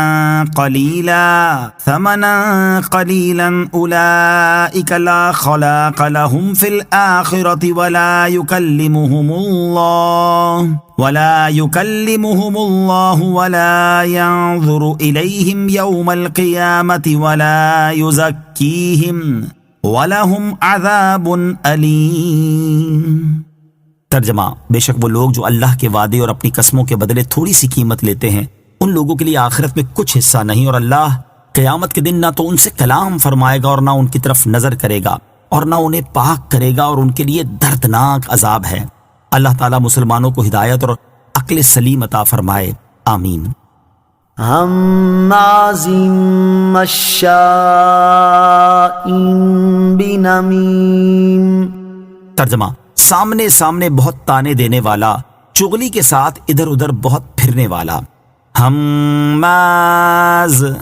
بہت تانے دینے والا۔ اس آیت میں بھی 2 عیب بیان کیے گئے ہیں۔ نمبر 1، وہ ہماز ہے۔ ہماز اس شخص کو کہتے ہیں جو لوگوں کے سامنے ان کے بکثرت عیب نکالے یا بہت تانے دے۔ عیب جوئی کرنے اور تانے دینے کی مذمت، ایسے شخص کے بارے میں اللہ تعالیٰ ارشاد فرماتا ہے، وَيْلٌ لِكُلِّ ہُمَزَةٍ۔ ترجمہ: اس کے لیے خرابی ہے جو لوگوں کے منہ پر عیب نکالے۔ اور حضرت راشد بن سعد مقرانی رضی اللہ تعالی عنہ سے مروی ہے، رسول اللہ صلی اللہ تعالی علیہ وآلہ وسلم نے ارشاد فرمایا، معراج کی رات میں کچھ عورتوں اور مردوں کے پاس سے گزرا جو ان کی پستانوں کے ساتھ لٹکے ہوئے تھے۔ میں نے کہا، اے جبرائیل علیہ السلام، یہ کون لوگ ہیں؟ حضرت جبرائیل نے عرض کیا، رسول اللہ صلی اللہ تعالی علیہ وسلم، یہ وہ مرد اور عورتیں ہیں جو لوگوں کے سامنے بہت عیب نکالتے اور تانے دیا کرتے تھے۔ نمبر 2، وہ چغلی کے ساتھ ادھر ادھر بہت پھرنے والا ہے۔ چغلی کی تعریف اور اس کی مذمت۔ چغلی کی تعریف یہ ہے کہ لوگوں کے درمیان فساد ڈالنے کے لیے ایک کی بات دوسرے تک پہنچانا۔ احادیث میں چغل خوری کی شدید مذمت بیان کی گئی ہے، یہاں ان میں سے 3 احادیث سماعت کیجیے۔ نمبر 1، حضرت حذیفہ رضی اللہ تعالیٰ عنہ فرماتے ہیں، میں نے حضور پر نور صلی اللہ تعالیٰ علیہ وآلہ وسلم کو ارشاد فرماتے ہوئے سنا کہ چغل خور جنت میں نہیں جائے گا۔ نمبر 2، حضرت عبد الرحمن بن غنم اشعری رضی اللہ تعالیٰ عنہ سے مروی ہے، حضور اقدس صلی اللہ تعالیٰ علیہ وسلم نے ارشاد فرمایا، اللہ تعالیٰ کے بہترین بندے وہ ہیں کہ جب ان کو دیکھا جائے تو اللہ تعالیٰ یاد آ جائے، اور اللہ تعالیٰ کے بدترین بندے چغلی خانے کے لیے ادھر ادھر پھرنے والے، دوستوں کے درمیان جدائی ڈالنے والے اور بے عیب لوگوں کی خامیاں نکالنے والے ہیں۔ نمبر 3، حضرت علا بن حارث رضی اللہ تعالیٰ عنہ سے روایت ہے، سرکار دو عالم صلی اللہ تعالیٰ علیہ وسلم نے ارشاد فرمایا، منہ پر برا بھلا کہنے والوں، پیٹھ پیچھے عیب جوئی کرنے والوں، چغلی خانے والوں اور بے عیب لوگوں میں عیب تلاش کرنے والوں کو اللہ تعالیٰ قیامت کے دن کتوں کی شکل میں جمع فرمائے گا۔ مناع للخیر معتد اثیم۔ ترجمہ، بھلائی سے بڑا روکنے والا، حد سے بڑھنے والا، بڑا گناہگار۔ مناع للخیر، بھلائی سے بڑا روکنے والا۔ اس آیت میں اس کافر کے 3 عیوب بیان کیے گئے ہیں۔ نمبر 1، وہ بھلائی سے بڑا روکنے والا ہے۔ اس سے مراد یہ ہے کہ وہ ایسا بخیل ہے کہ نہ خود نیک کاموں میں خرچ کرتا ہے اور نہ دوسرے کو نیک کاموں میں خرچ کرنے دیتا ہے۔ حضرت عبداللہ ابن عباس رضی اللہ تعالیٰ عنہ اس کے معنی بیان کرتے ہوئے فرماتے ہیں کہ بھلائی سے روکنے سے مقصود اسلام سے روکنا ہے، کیونکہ ولید بن مغیرہ اپنے بیٹوں اور رشتہ داروں سے کہتا تھا کہ اگر تم میں سے کوئی اسلام میں داخل ہوا تو میں اسے اپنے مال سے کچھ نہ دوں گا۔ نمبر 2، لوگوں پر ظلم کرنے میں حد سے بڑھنے والا ہے۔ نمبر 3، سخت گناہگار ہے۔ عتل بعد ذلك زنیم۔ ترجمہ، سخت مزاج، اس کے بعد ناجائز پیداوار ہے۔ عتل، سخت مزاج۔ اس آیت میں اس کافر کے 2 عیب بیان کیے گئے کہ وہ طبعی طور پر بد مزاج اور بد زبان ہے، اور ان تمام عیوب سے بڑھ کر اس کا عیب یہ ہے کہ وہ ناجائز پیداوار ہے، تو اس سے خبیث افعال کے صادر ہونے میں کیا تعجب ہے۔ ابو البرکات عبداللہ بن احمد نصفی رحمۃ اللہ تعالی علیہ فرماتے ہیں، مروی ہے کہ ولید بن مغیرہ نے اپنی ماں سے جا کر کہا کہ محمد صلی اللہ تعالی علیہ وسلم نے میرے بارے میں 10 باتیں بیان فرمائی ہیں، ان میں سے 9 کے بارے میں تو میں جانتا ہوں کہ وہ مجھ میں موجود ہیں، لیکن ان کی یہ بات کہ میں ناجائز پیداوار ہوں، اس کا حال مجھے معلوم نہیں۔ اب تو مجھے سچ سچ بتا دے کہ اصل حقیقت کیا ہے، ورنہ میں تیری گردن مار دوں گا۔ اس پر اس کی ماں نے کہا کہ تیرا باپ نامرد تھا، اس لیے مجھے یہ اندیشہ ہوا کہ جب وہ مر جائے گا تو اس کا مال دوسرے لوگ لے جائیں گے، تو اس چیز سے بچنے کے لیے میں نے ایک چرواہے کو اپنے پاس بلا لیا، اور تو اس چرواہے کی اولاد ہے۔ سید المرسلین علیہ الصلوۃ والسلام کی شان محبوبیت، اس سے تاجدار رسالت صلی اللہ تعالی علیہ وسلم کی فضیلت، شان محبوبیت اور بارگاہ الہی میں آپ کا مقام معلوم ہوتا ہے کہ ولید نے اللہ عز و جل کے حبیب علیہ الصلوۃ والسلام کی شان میں ایک جھوٹا کلمہ کہا تھا کہ معاذ اللہ، آپ علیہ الصلوۃ والسلام مجنون ہیں۔ اس کے جواب میں اللہ تعالیٰ نے اس کے 10 وہ عیوب ظاہر فرما دیے جو واقعی اس پہ موجود تھے، اور ان میں سے ایک عیب یعنی حرامی ہونا ایسا تھا کہ اس آیت کے نازل ہونے سے ہی معلوم ہوا، ورنہ اب تک اس کے بارے میں سب یہی سمجھتے تھے کہ وہ خاندان قریش سے ہے۔ نوٹ یاد رہے کہ یہاں تک 9 عیب بیان ہوئے، جبکہ 10ویں عیب کا ذکر اگلی آیت میں ہے۔ أَن كَانَ ذَا مَالٍ وَبَنِينَ إِذَا تُتْلَى عَلَيْهِ آيَاتُنَا قَالَ أَسَاطِيرُ الْأَوَّلِينَ۔ ترجمہ، اس بنا پر بات نہ مانو کہ وہ مال اور بیٹوں والا ہے، جب اس پر ہماری آیتیں پڑھی جاتی ہیں تو کہتا ہے کہ اگلوں کی کہانیاں ہیں۔ ان کان ذا مال وبنین، کہ وہ مال اور بیٹوں والا ہے۔ اس آیت کا تعلق اسی سورت کی آیت نمبر 10 سے بھی ہو سکتا ہے۔ اس صورت میں آیت کا معنی یہ ہوگا کہ اے حبیب صلی اللہ تعالی علیہ وسلم، ان عیبوں کے ہونے کے ساتھ آپ اس کافر کی بات نہ مانیں کہ وہ مالدار اور بیٹوں والا ہے۔ اور اس آیت کا تعلق اس کے بعد والی آیت سے بھی ہو سکتا ہے۔ اس صورت میں اس آیت اور اس کے بعد والی آیت کا معنی یہ ہوگا کہ وہ کافر مال اور اولاد والا ہے، تو اسے چاہیے تھا کہ نعمتوں کی وجہ سے اللہ تعالیٰ کا شکر ادا کرتا اور ایمان لاتا، لیکن اس لعین نے شکر کرنے کی بجائے مال اور اولاد کی وجہ سے اللہ تعالیٰ کی آیتوں کا انکار کرنا شروع کر دیا۔ اور جب اس کے سامنے قرآن پاک کی آیتیں پڑھی جاتی ہیں تو وہ کہتا ہے کہ یہ اگلوں کی جھوٹی کہانیاں ہیں۔ اس صورت میں ولید بن مغیرہ کا 10واں عیب بنتا ہے، جبکہ مجموعی طور پر آیت نمبر 8 سے لے کر یہاں تک سید المرسلین علیہ الصلوۃ والسلام کے دشمنوں کے 10 سے زیادہ عیب بیان کیے گئے ہیں۔ سنسمه على الخرطوم،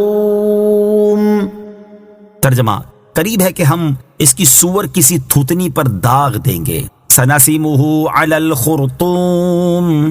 قریب ہے کہ ہم اس کی سور کسی تھوتنی پر داغ دیں گے۔ اس آیت میں اس کافر کے لیے وعید بیان کرتے ہوئے ارشاد فرمایا کہ ہم اس کی سور کسی تھوتنی پر داغ کر اس کا چہرہ بگاڑ دیں گے اور اس کی بد باطنی کی علامت اس کے چہرے پر نمودار کر دیں گے تاکہ یہ اس کے لیے عار کا سبب ہو۔ یہ خبر دنیا میں اس طرح پوری ہوئی کہ اللہ تعالیٰ نے اس کے عیوب بیان کر کے اسے ایسا ذلیل و رسوا کیا کہ جس طرح داغ کبھی ختم نہیں ہوتا، اسی طرح اس کی ذلت بھی کبھی ختم نہ ہوئی، اور آخرت میں یہ خبر اس طرح پوری ہوگی کہ جہنم میں داخل کرنے سے پہلے اس کے چہرے کو سیاہ کر دیا جائے گا، یا اللہ تعالیٰ اس کی ناک پر ایسی علامت بنا دے گا جس سے اہل محشر پہچان لیں گے کہ یہی وہ کافر ہے جو دین حق کا انکار کرنے میں اور رسول کریم علیہ الصلوۃ والسلام سے عداوت رکھنے میں پیش تھا۔ انا بلوناهم كما بلونا اصحاب الجنة اذ اقسموا ليصرمنها مصبحين۔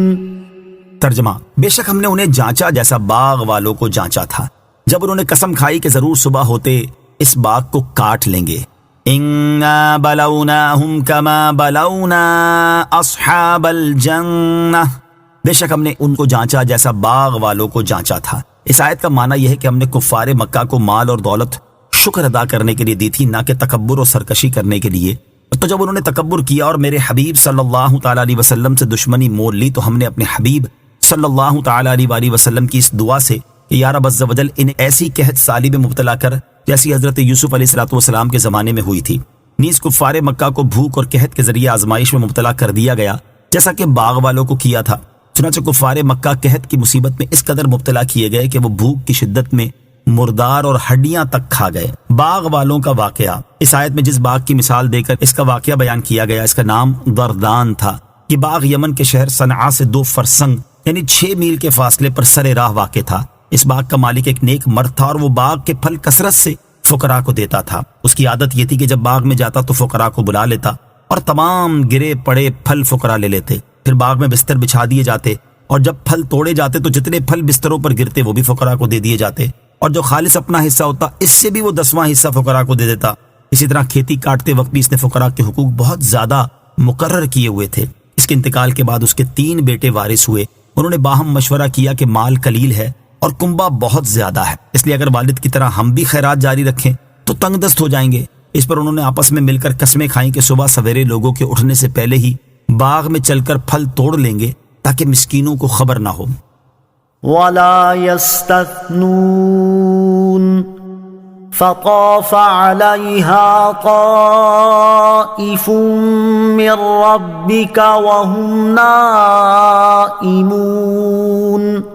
فأصبحت كالصريم فتنادوا مصبحين أن اغدوا على حرثكم إن كنتم صارمين فانطلقوا وهم يتخافتون ألا يدخلنها اليوم عليكم مسكين وغدوا على حرد قادرين فلما رأوها قالوا إنا لضالون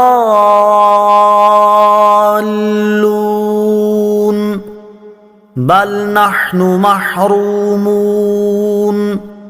قال أوسطهم ألم أقل لكم لولا تسبحون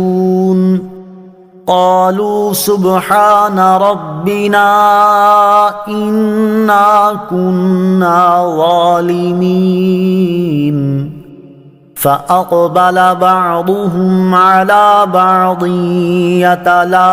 يتلاومون قالوا يا ويلنا إنا كنا طاغين عسى ربنا أن يبدلنا خيرا منها إنا إلى ربنا راغبون۔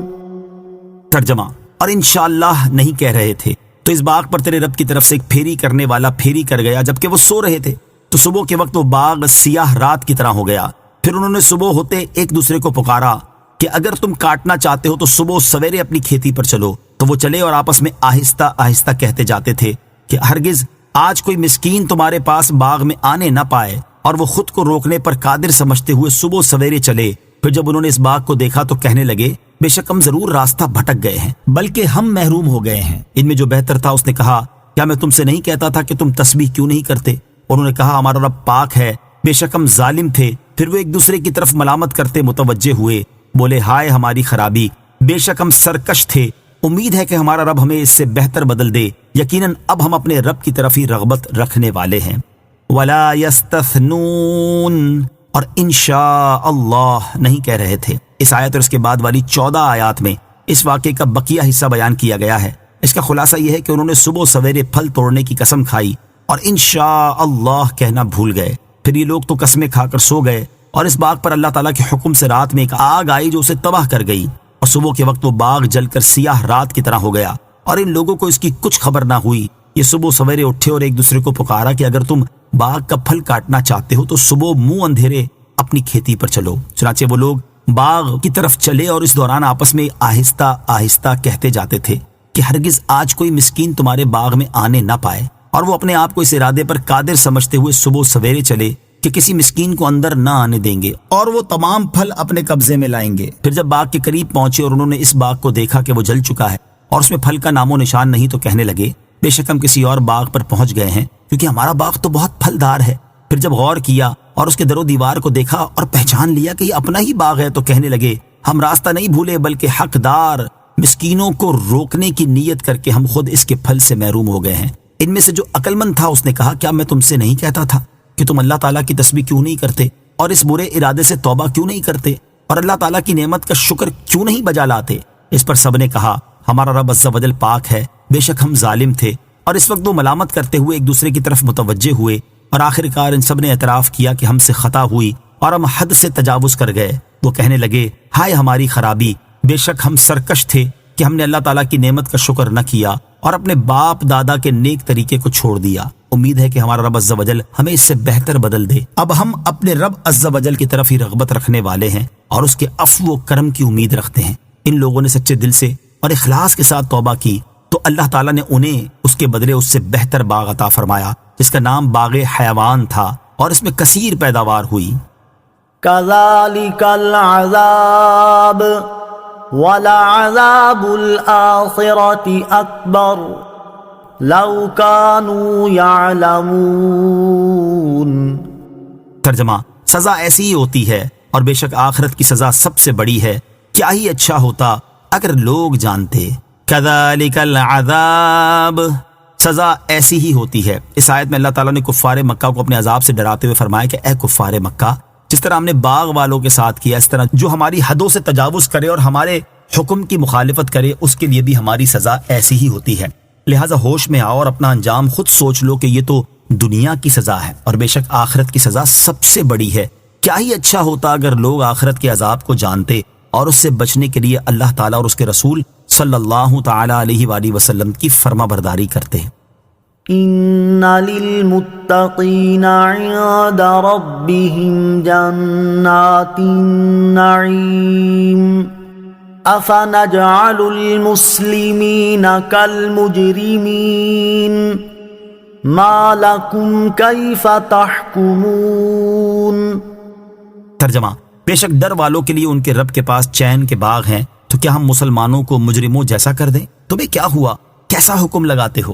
ان للمتقین، بے شک ڈر والوں کے لیے۔ ارشاد فرمایا کہ کفر اور گناہوں سے بچنے والوں کے لیے آخرت میں ان کے رب عز و جل کے پاس ایسے باغ ہیں جن میں صرف نعمتیں ہی ہیں اور وہ دنیا کی نعمتوں کی طرح بد مزہ اور زائل ہونے کے خوف سے پاک ہیں۔ افنجعل المسلمین کالمجرمین، تو کیا ہم مسلمانوں کو مجرموں جیسا کر دیں؟ شان نزول، جب اس سے پہلے والی آیت نازل ہوئی تو مشرکین نے مسلمانوں سے کہا کہ جس طرح ہمیں دنیا میں آسائش حاصل ہے، اس طرح اگر ہم مرنے کے بعد پھر اٹھائے بھی گئے تو آخرت میں بھی ہم تم سے اچھے رہیں گے اور ہمارا ہی درجہ بلند ہوگا۔ اس پر یہ آیات نازل ہوئیں، اور اس آیت اور اس کے بعد والی آیت میں اللہ تعالیٰ نے ارشاد فرمایا، کیا ہم نجات حاصل ہونے اور درجات ملنے کے معاملے میں مسلمانوں کو کافروں جیسا کر دیں گے اور ان مخلص فرما برداروں کو ان سرکش باغیوں پر فضیلت نہ دیں گے؟ ہمارے بارے میں ایسا فاسد گمان رکھتے ہو؟ تمہیں کیا ہوا اور تم اپنی جہالت کی وجہ سے کیسا حکم لگا رہے ہو؟ تمہاری حالت سے تو ایسا لگ رہا ہے جیسے جزا کا معاملہ تمہارے سپرد ہے اور تم اس میں جو چاہے فیصلہ کرو۔ اس سے معلوم ہوا کہ کافر اور مسلمان برابر نہیں، بلکہ یہ دو الگ الگ قومیں ہیں۔ ام لکم کتاب فیہ تدرسون ان لکم فیہ لما تخیرون۔ ترجمہ، کیا تمہارے لیے کوئی کتاب ہے جس میں تم ایسی بات پڑھتے ہو کہ تمہارے لیے قیامت کے دن میں ضرور وہ سب کچھ ہے جو تم پسند کرو؟ ام لکم کتاب، کیا تمہارے لیے کوئی کتاب ہے؟ اس آیت اور اس کے بعد والی آیت کا خلاصہ یہ ہے کہ اے اللہ تعالیٰ کے انعامات میں مسلمانوں اور کافروں کو برابر سمجھنے والوں، کیا اللہ تعالیٰ کی طرف سے کوئی فرشتہ تمہارے پاس ایسی کتاب لے کر نازل ہوا ہے جس میں لکھا ہو کہ تمہارے لیے قیامت کے دن وہ سب کچھ ہے جو تم پسند کرو، اور اس میں سے پڑھ کر تم یہ بات کہتے ہو؟ ام لکم ایمان علینا بالغۃ الی یوم القیامۃ ان لکم لما تحکمون۔ ترجمہ، یا تمہارے لیے ہم پر قیامت کے دن تک پہنچتی ہوئی کچھ قسمیں ہیں کہ ضرور تمہیں وہی کچھ ملے گا جو تم فیصلہ کرو گے۔ ام لکم ایمان علینا بالغۃ الی یوم القیامہ، یا تمہارے لیے ہم پر قیامت کے دن تک پہنچی ہوئی کچھ قسمیں ہیں۔ ارشاد فرمایا کہ اے کافروں، کیا ہم تمہارے بارے میں ایسی قسمیں فرما چکے ہیں جو قیامت تک ہم پر لازم ہیں، اور ہم ان قسموں سے اس دن نکلیں گے جس دن ہم تمہارے لیے حکم کر دیں کہ آج تمہیں وہ سب کچھ ملے گا جو تم اپنے لیے اللہ تعالیٰ کے نزدیک خیر و کرامت کا دعویٰ کرتے ہو۔ سلہم ایہم بذالک زعیم ام لہم شرکاء فلیأتوا بشرکائہم ان کانوا صادقین۔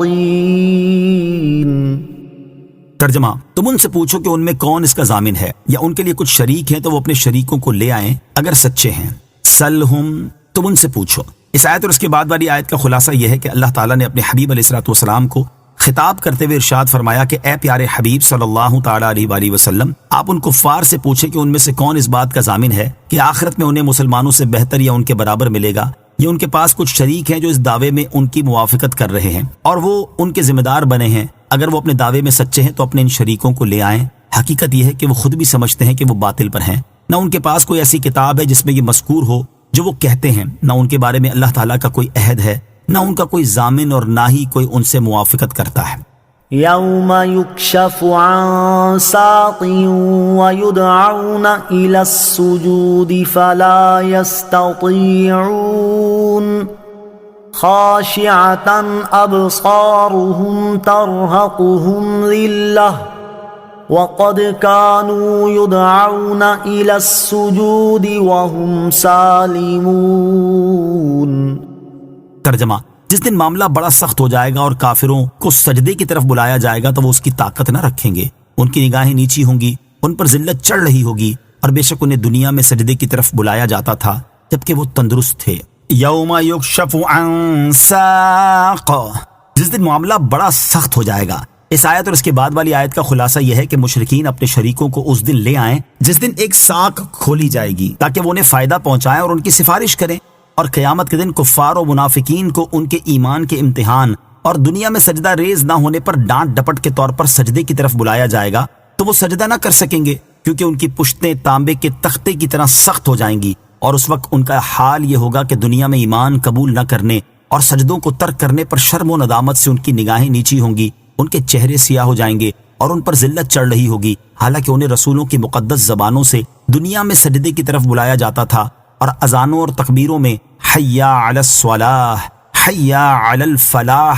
کے ساتھ نماز اور سجدے کی دعوت دی جاتی تھی، لیکن یہ تندرست ہونے کے باوجود سجدہ نہ کرتے تھے، اور ان کے اسی عمل کا یہ نتیجہ ہے جو یہاں سجدے سے محروم رہے۔ یاد رہے کہ جمہور علماء کے نزدیک یہاں آیت میں ساق کھلنے سے مراد وہ شدت اور سختی ہے جو قیامت کے دن حساب اور جزا کے لیے پیش آئے گی، اور اس وقت کے بارے میں حضرت عبداللہ ابن عباس رضی اللہ تعالیٰ عنہما فرماتے ہیں کہ قیامت میں وہ بڑا سخت وقت ہے۔ آیت کا دوسرا معنی یہ ہے کہ یہاں محاورے والا معنی مراد نہیں ہے، بلکہ یہ معنی ہے کہ جس دن ساکھ یعنی پنڈلی کھولی جائے گی۔ اس معنی کے اعتبار سے یہ آیت متشابہات میں سے ہے، اور قرآن پاک یا احادیث میں مذکور متشابہات کے بارے میں اسلاف کا طریقہ یہ ہے کہ وہ ان کے معنی میں کلام نہیں کرتے اور یہ فرماتے ہیں کہ ہم اس پر ایمان لاتے ہیں اور اس سے جو مراد ہے وہ اللہ تعالیٰ کے سپرد کرتے ہیں۔ نماز میں سستی کرنے والے مسلمانوں کے لیے عبرت و نصیحت۔ یہاں آیت میں بیان کی گئی وعید اگرچہ کفار اور منافقین کے لیے ہے کہ انہیں سجدے کی طرف بلایا جائے گا تو وہ اس کی طاقت نہیں رکھیں گے، کیونکہ دنیا میں انہیں خدا کے سامنے جھکنے کی طرف بلایا جاتا تھا تو یہ انکار کرتے تھے۔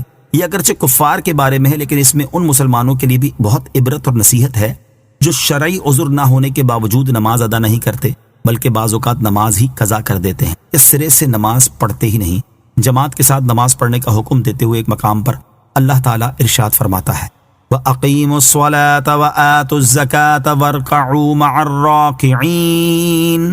ترجمہ، اور نماز قائم رکھو اور زکوٰۃ ادا کرو اور رکوع کرنے والوں کے ساتھ رکوع کرو۔ اور نماز ادا کرنے میں سستی کرنے والوں کے بارے میں فرماتا ہے ان المنافقین یخادعون اللہ وهو خادعهم وَإِذَا قَامُوا إِلَى الصَّلَاةِ قَامُوا كُسَالَى يُرَاءُونَ النَّاسَ وَلَا يَذْكُرُونَ اللَّهَ إِلَّا قَلِيلًا۔ ترجمہ، بے شک منافق لوگ اپنے گمان میں اللہ کو فریب دینا چاہتے ہیں اور وہی انہیں غافل کر کے مارے گا، اور جب نماز کے لیے کھڑے ہوتے ہیں تو بہت بڑے سست ہو کر لوگوں کے سامنے ریاکاری کرتے ہوئے کھڑے ہوتے ہیں اور اللہ کو بہت تھوڑا یاد کرتے ہیں۔ اور نماز قضا کر کے پڑھنے والوں کے بارے میں فرماتا ہے فَوَيْلٌ لِّلْمُصَلِّينَ الَّذِينَ هُمْ عَنْ صَلَاتِهِمْ سَاهُونَ۔ ترجمہ، تو ان نمازیوں کے لیے خرابی ہے جو اپنی نماز سے غافل ہیں۔ اور نمازیں ضائع کرنے والوں کے بارے میں فرماتا ہے فَخَلَفَ مِن بَعْدِهِمْ خَلْفٌ أَضَاعُوا الصَّلَاةَ وَاتَّبَعُوا الشَّهَوَاتِ فَسَوْفَ يَلْقَوْنَ غَيًّا۔ ترجمہ، تو ان کے بعد وہ نالائق لوگ ان کی جگہ آئے جنہوں نے نمازوں کو ضائع کیا اور اپنی خواہشوں کی پیروی کی تو ان قریب وہ جہنم کی خوفناک وادی غی سے جا ملیں گے۔ اور حضرت ابو ہریرہ رضی اللہ تعالیٰ عنہ سے روایت ہے نبی اکرم صلی اللہ تعالیٰ علیہ وسلم نے ارشاد فرمایا منافقین پر سب سے زیادہ گراں نماز عشاء اور فجر ہے، اور اگر وہ جانتے کہ اس میں کیا ہے تو گھسٹتے ہوئے آتے۔ اور بے شک میں نے ارادہ کیا کہ نماز قائم کرنے کا حکم دوں، پھر کسی کو حکم فرماؤں کہ لوگوں کو نماز پڑھائے، اور میں اپنے ہمراہ کچھ لوگوں کو جن کے پاس لکڑیوں کے گٹھے ہوں ان کے پاس لے کر جاؤں جو نماز میں حاضر نہیں ہوتے، اور ان کے گھر ان پر آگ سے جلا دوں۔ اور حضرت عمر فاروق رضی اللہ تعالیٰ عنہ سے روایت ہے ایک شخص نے عرض کی یا رسول اللہ صلی اللہ تعالیٰ علیہ وسلم، اسلام میں سب سے زیادہ اللہ تعالیٰ کے نزدیک محبوب کیا چیز ہے؟ ارشاد فرمایا وقت میں نماز پڑھنا، اور جس نے نماز چھوڑی اس کا کوئی دین نہیں، نماز دین کا ستون ہے۔ اور حضرت ابو سعید رضی اللہ تعالیٰ عنہ سے روایت ہے رسول اللہ صلی اللہ تعالیٰ علیہ وسلم نے ارشاد فرمایا جس نے قصدن نماز چھوڑی تو اس کا نام جہنم کے اس دروازے پر لکھ دیا جاتا ہے جس سے وہ جہنم میں داخل ہوگا۔ اور حضرت انس رضی اللہ تعالیٰ عنہ سے روایت ہے حضور اقدس صلی اللہ تعالیٰ علیہ وسلم نے ارشاد فرمایا سب سے پہلے قیامت کے دن بندے سے نماز کا حساب لیا جائے گا، اگر یہ درست ہوئی تو باقی اعمال بھی ٹھیک رہیں گے، اور یہ بگڑی تو سبھی بگڑے۔ اللہ تعالیٰ ہر مسلمان کو پابندی کے ساتھ اور صحیح طریقے سے باجماعت نماز ادا کرنے کی توفیق عطا فرمائے، اور نماز کی ادائیگی میں سستی اور کاہلی سے محفوظ فرمائے، آمین۔ فذرنی ومن یکذب بہذا الحدیث سنستدرجهم من حیث لا یعلمون۔ ترجمہ، تو جو اس بات کو جھٹلاتا ہے اسے مجھ پر چھوڑ دو، ان قریب ہم انہیں آہستہ آہستہ وہاں سے لے جائیں گے جہاں سے انہیں خبر بھی نہ ہوگی۔ فذرنی ومن یکذب بہذا الحدیث، تو جو اس بات کو جھٹلاتا ہے اسے مجھ پر چھوڑ دو۔ اس سے پہلی آیت میں اللہ تعالیٰ نے کفار کو قیامت کے دن کی ہولناکی کا خوف دلایا، اور اب انہیں ڈر سنانے میں اضافہ کرتے ہوئے اپنے عذاب سے ڈرایا، اور اپنے حبیب صلی اللہ تعالیٰ علیہ وسلم کو تسلی دیتے ہوئے ارشاد فرمایا کہ اے پیارے حبیب صلی اللہ تعالیٰ علیہ وسلم، جب آخرت میں کفار کا حال یہ ہوگا تو جو اس قرآن مجید کو جھٹلاتا ہے اس کے معاملے کو مجھ پر چھوڑ دیں، میں اسے سزا دوں گا، اور آپ اس کے معاملے میں اپنے دل کو رنجیدہ نہ کریں۔ قریب ہے کہ ہم کفار کو آہستہ آہستہ اپنے عذاب کی طرف وہاں سے لے جائیں گے جہاں سے انہیں خبر بھی نہ ہوگی کہ گناہوں اور نافرمانیوں کے باوجود انہیں صحت اور رزق سب کچھ ملتا رہے گا، اور وہ اللہ تعالیٰ کے رزق کو گناہوں میں زیادتی کا ذریعہ بنا لیں گے، اور ہم انہیں استغفار اور توبہ کرنا بھلا دیں گے۔ یوں رفتہ رفتہ عذاب ان کے قریب ہوتا جائے گا۔ نافرمانیوں کے باوجود نعمتیں ملنا اللہ تعالیٰ کی خفیہ تدبیر بھی ہو سکتی ہے۔ اس سے معلوم ہوا کہ نافرمانیوں کے باوجود دنیا کی نعمتیں ملتی رہنا بلکہ ان میں مزید اضافہ ہونا اللہ تعالیٰ کے فضل کی بجائے اس کی کوئی خفیہ تدبیر بھی ہو سکتی ہے۔ ایک اور مقام پر اللہ تعالیٰ ارشاد فرماتا ہے فَلَمَّا نَسُوا مَا ذُكِّرُوا بِهِ فَتَحْنَا عَلَيْهِمْ أَبْوَابَ كُلِّ شَيْءٍ حَتَّى إِذَا فَرِحُوا بِمَا أُوتُوا أَخَذْنَاهُمْ بَغْتَةً فَإِذَا هُمْ مُبْلِسُونَ۔ ترجمہ، پھر جب انہوں نے ان نصیحتوں کو بھلا دیا جو انہیں کی گئی تھی تو ہم نے ان پر ہر چیز کے دروازے کھول دیے، یہاں تک کہ جب وہ اس پر خوش ہو گئے جو انہیں دی گئی تو ہم نے اچانک انہیں پکڑ لیا، بس اب وہ مایوس ہیں۔ اور حضرت عقبہ بن عامر رضی اللہ تعالی عنہ سے روایت ہے، حضور اقدس صلی اللہ تعالی علیہ وآلہ وسلم نے ارشاد فرمایا، جب تم یہ دیکھو کہ بندے کے گناہوں پر قائم ہونے کے باوجود اللہ تعالیٰ اسے اس کی پسند کی دنیاوی نعمتیں عطا کر رہا ہے تو جان لو کہ اس کے حق میں اللہ تعالیٰ کی طرف سے استدراج یعنی خفیہ تدبیر ہے۔ لہٰذا ہر مسلمان کو چاہیے کہ اسے جب بھی کوئی نعمت ملے تو اس پر اللہ تعالیٰ کا شکر ادا کرے، اور اگر اس سے کوئی گناہ سرزد ہو جائے تو توبہ و استغفار کرنے میں دیر نہ کرے۔ وَأُمْلِي لَهُمْ إِنَّ كَيْدِي مَتِينٌ۔ ترجمہ، اور میں انہیں ڈھیل دوں گا، بے شک میری خفیہ تدبیر بہت پکی ہے۔ وَأُمْلِي لَهُمْ، اور میں انہیں ڈھیل دوں گا۔ اس آیت کی ایک تفسیر یہ ہے کہ میں ان کفار کو ان کی موت آنے تک ڈھیل دوں گا، اس لیے انہیں جلد سزا نہیں دوں گا، بے شک میرا عذاب بہت سخت ہے۔ دوسری تفسیر یہ ہے کہ میں ان کفار کو لمبی عمر عطا کر کے اور ان کی موت میں تاخیر کر کے انہیں ڈھیل دوں گا تاکہ وہ اور گناہ کر لیں، لیکن وہ لوگ سمجھ رہے ہوں گے کہ ان کی عمر لمبی ہونا ان کے حق میں بہتر ہے۔ بے شک میری خفیہ تدبیر بہت پکی ہے۔ کافروں کو لمبی عمر ملنے کی حقیقت اور مسلمانوں کے لیے نصیحت۔ کافروں کو لمبی عمر ملنے اور مہلت دیے جانے کے بارے میں ایک اور مقام پر اللہ تعالیٰ ارشاد فرماتا ہے وَلَا يَحْسَبَنَّ الَّذِينَ كَفَرُوا أَنَّمَا نُمْلِي لَهُمْ خَيْرٌ لِأَنفُسِهِمْ إِنَّمَا نُمْلِي لَهُمْ لِيَزْدَادُوا إِثْمًا وَلَهُمْ عَذَابٌ مُهِينٌ۔ ترجمہ، اور کافر ہرگز یہ گمان نہ رکھیں کہ ہم انہیں جو مہلت دے رہے ہیں یہ ان کے لیے بہتر ہے، ہم تو صرف اس لیے انہیں مہلت دے رہے ہیں کہ ان کے گناہ اور زیادہ ہو جائیں اور ان کے لیے ذلت کا عذاب ہے۔ اور ارشاد فرماتا ہے وَالَّذِينَ كَذَّبُوا بِآيَاتِنَا سَنَسْتَدْرِجُهُم مِّنْ حَيْثُ لَا يَعْلَمُونَ وَأُمْلِي لَهُمْ إِنَّ كَيْدِي مَتِينٌ۔ ترجمہ، اور جنہوں نے ہماری آیتوں کو جھٹلایا تو ان قریب ہم انہیں آہستہ آہستہ عذاب کی طرف لے جائیں گے جہاں سے انہیں خبر بھی نہ ہوگی، اور میں انہیں ڈھیل دوں گا، بے شک میری خفیہ تدبیر بہت مضبوط ہے۔ اور ارشاد فرماتا ہے قُلْ هَلْ نُنَبِّئُكُمْ بِالْأَخْسَرِينَ أَعْمَالًا الَّذِينَ ضَلَّ سَعْيُهُمْ فِي الْحَيَاةِ الدُّنْيَا وَهُمْ يَحْسَبُونَ أَنَّهُمْ يُحْسِنُونَ صُنْعًا۔ ترجمہ، تم فرماؤ کیا ہم تمہیں بتا دیں کہ سب سے زیادہ ناقص عمل والے کون ہیں؟ وہ لوگ جن کی ساری کوشش دنیا کی زندگی میں برباد ہو گئی، حالانکہ وہ یہ گمان کر رہے ہیں کہ وہ اچھا کام کر رہے ہیں۔ ان آیات کو سامنے رکھتے ہوئے ہر مسلمان کو چاہیے کہ وہ اللہ تعالیٰ کی خفیہ تدبیر سے ڈرتا رہے، گناہوں پر اللہ تعالیٰ کی گرفت، اپنے نیک اعمال ضائع ہو جانے اور برا خاتمہ ہونے پر خوف زدہ رہے۔ اللہ تعالیٰ اپنی خفیہ تدبیر سے متعلق ارشاد فرماتا ہے أَفَأَمِنَ أَهْلُ الْقُرَىٰ أَن يَأْتِيَهُمْ بَأْسُنَا بَيَاتًا وَهُمْ نَائِمُونَ أَوَأَمِنَ أَهْلُ الْقُرَىٰ أَن يَأْتِيَهُمْ بَأْسُنَا ضُحًى وَهُمْ يَلْعَبُونَ أَفَأَمِنُوا مَكْرَ اللَّهِ فَلَا يَأْمَنُ مَكْرَ اللَّهِ إِلَّا الْقَوْمُ الْخَاسِرُونَ۔ کیا بستیوں والے اس بات سے بے خوف ہو گئے کہ ان پر ہمارا عذاب رات کو آئے جب وہ سو رہے ہوں؟ کیا بستیوں والے اس بات سے بے خوف ہے کہ ان پر ہمارا عذاب دن کے وقت آ جائے جب وہ کھیل میں پڑے ہوئے ہوں؟ کیا وہ اللہ کی خفیہ تدبیر سے بے خوف ہیں؟ تو اللہ کی خفیہ تدبیر سے صرف تباہ ہونے والے لوگ ہی بے خوف ہوتے ہیں۔ اور حضرت بلال بن سعید رحمۃ اللہ تعالی فرماتے ہیں اے لوگو، اللہ تعالیٰ سے حیا کیا کرو، اللہ تعالیٰ سے ڈرتے رہا کرو، اللہ تعالیٰ کی خفیہ تدبیر سے بے خوف نہ ہو جاؤ اور اللہ تعالیٰ کی رحمت سے مایوس نہ ہو جاؤ۔ اور امام بہقی رحمۃ اللہ تعالی فرماتے ہیں بندے کو اللہ تعالیٰ سے اس قدر خوف زدہ نہیں ہو جانا چاہیے کہ وہ اللہ تعالیٰ کی رحمت سے ہی مایوس ہو جائے، اور بندے کو اللہ تعالیٰ سے اتنی امید بھی نہیں لگا لینی چاہیے کہ وہ اللہ تعالیٰ کی خفیہ تدبیر سے ہی بے خوف ہو جائے یا اللہ تعالیٰ کی نافرمانی کرنے پر بے باک ہو جائے۔ صحابہ کرام علیہم رضوان جیسے عظیم حضرات اللہ کریم کی خفیہ تدبیر سے بہت خوف زدہ رہا کرتے تھے، چنانچہ حضرت انس بن مالک رضی اللہ تعالیٰ عنہ فرماتے ہیں میں نے ایک مرتبہ امیر المومنین حضرت عمر فاروق رضی اللہ تعالیٰ عنہ کو سنا کہ وہ اپنے آپ کو مخاطب کر کے فرما رہے تھے واہ واہ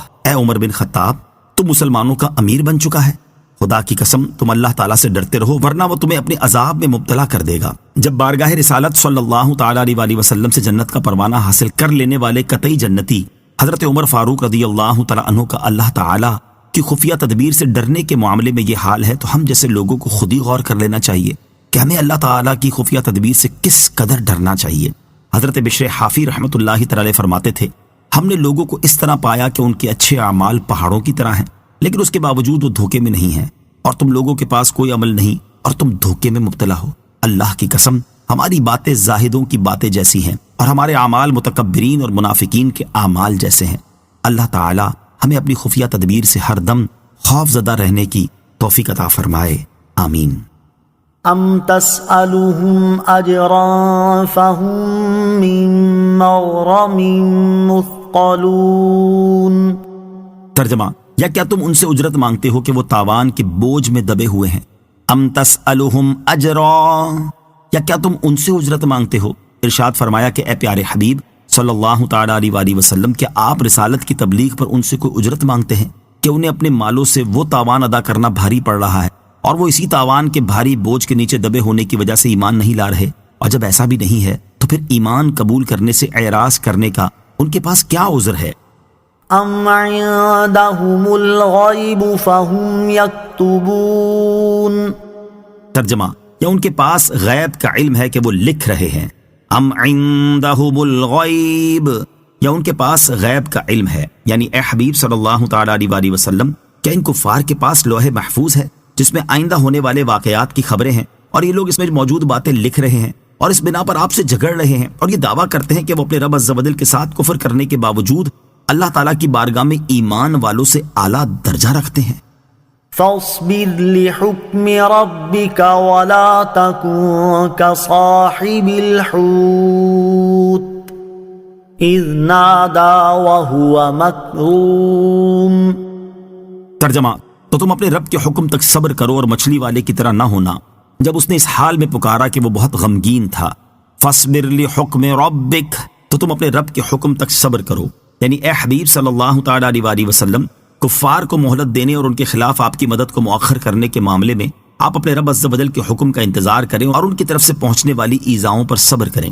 وَلَا تَكُنْ كَصَاحِبِ الْحُوتِ، اور مچھلی والے کی طرح نہ ہونا۔ اس آیت اور اس کے بعد والی 2 آیات کے شان نزول کے بارے میں ایک قول یہ ہے کہ جب احد کے میدان میں تاجدار رسالت صلی اللہ تعالیٰ علیہ وسلم نے پیٹھ پھیر کر بھاگنے والے مسلمانوں کے خلاف دعا کرنے کا ارادہ فرمایا تو یہ آیات نازل ہوئیں، اور ایک قول یہ ہے کہ جب حضور اقدس صلی اللہ تعالیٰ علیہ وسلم نے ثقیف والوں کے خلاف دعا کا ارادہ فرمایا تو یہ آیات نازل ہوئیں، اور اللہ تعالیٰ نے ارشاد فرمایا کہ اے حبیب صلی اللہ تعالیٰ علیہ وسلم، آپ اپنی قوم پر جلدی عذاب نازل کرنے کے معاملے میں مچھلی والے کی طرح نہ ہونا، تاکہ کہیں ان کی طرح آپ بھی آزمائش میں مبتلا نہ ہو جائیں۔ اور وہ وقت یاد کریں جب اس نے اس حال میں اپنے رب عز و جل کو پکارا کہ وہ مچھلی کے پیٹ میں بہت غمگین تھا۔ یاد رہے کہ یہاں مچھلی والے سے مراد حضرت یونس علیہ السلام ہیں۔